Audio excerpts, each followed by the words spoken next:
I've recently realized I've been living with my boyfriend for more than 3 years now, and I've recently decided to completely stop shaving. No more shaving, nothing. Yeah.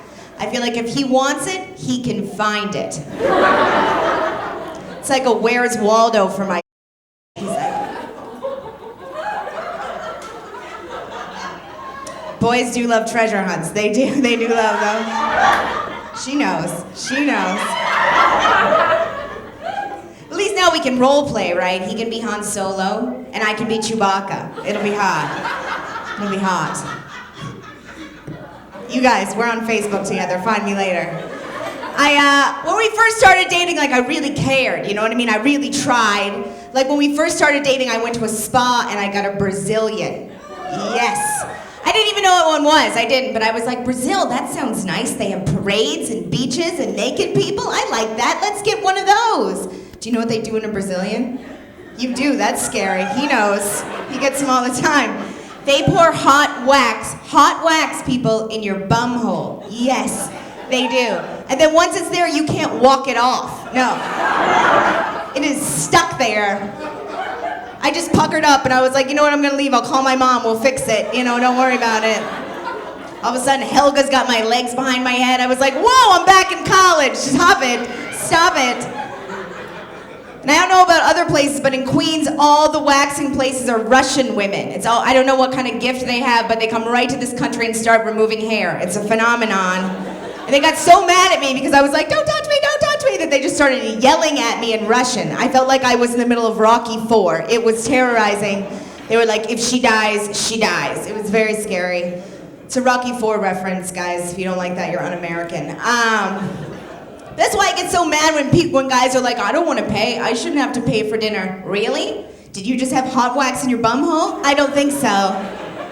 I'll come back in 2 weeks with a unibrow and a bum bush, and then we'll split the check. You know what I mean?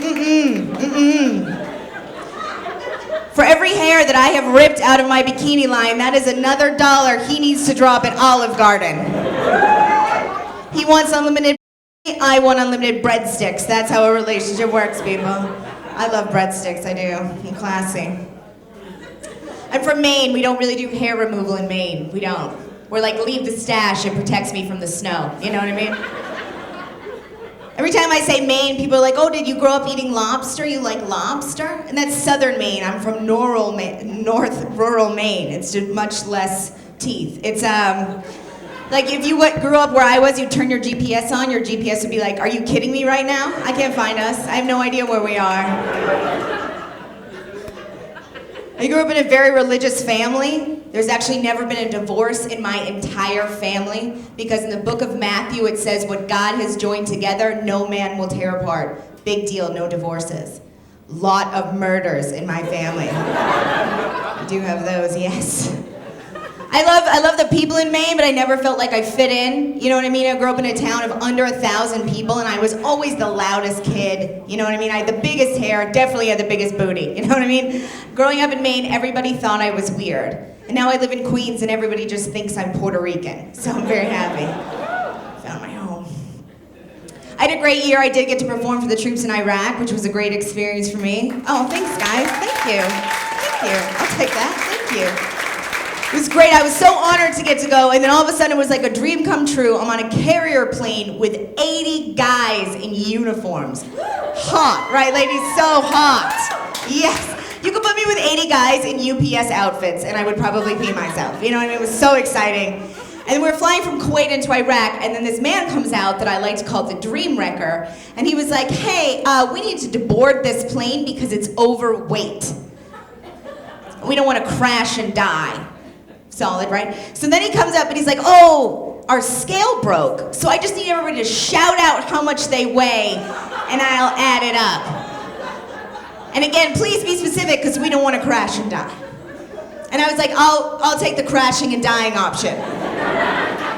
That's what I want to do in that scenario. Right? I'm with 80 guys whose body percent fat is 1. I am not shouting out my weight. You know what I mean? Like, let the Al-Qaeda take me. I'm not doing this.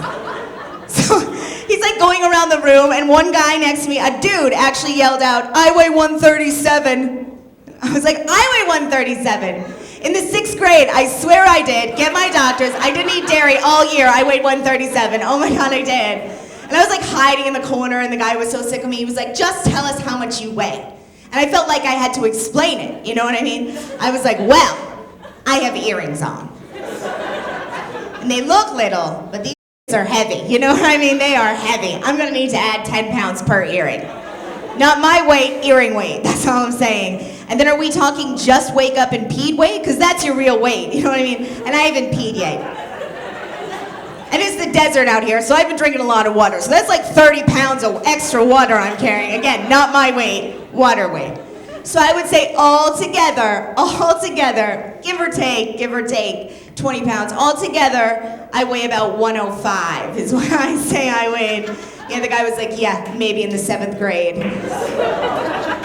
That was a fat day. But I think it was adorable that I said 105 in front of a group of men. My other favorite thing in Iraq was that we got to go to a shooting range. Has anybody been to a shooting range?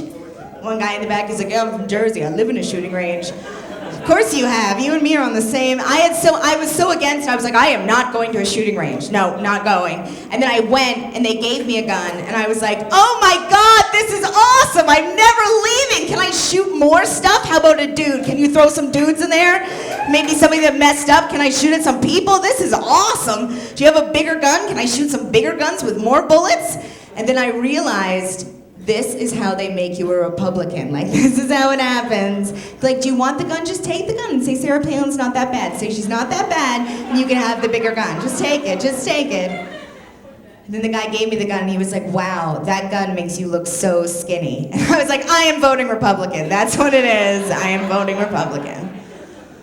I recently had it very exciting. My best friend just had a baby. Yes, on purpose this time. It was so exciting. I was so excited, and I went to visit, and I've actually never seen like a brand new newborn, beautiful little boy, and it was incredible to watch, like nursing and then pooping, and then nursing and then pooping, and then nursing and then pooping, and then nursing and then pooping over and over and over. And have you guys seen this? I felt like I was experiencing the miracle of life, really. Because my boyfriend is 35 years older than that kid, and he is on the exact same schedule. You guys, thank you very much. I'm Leah Bonnema.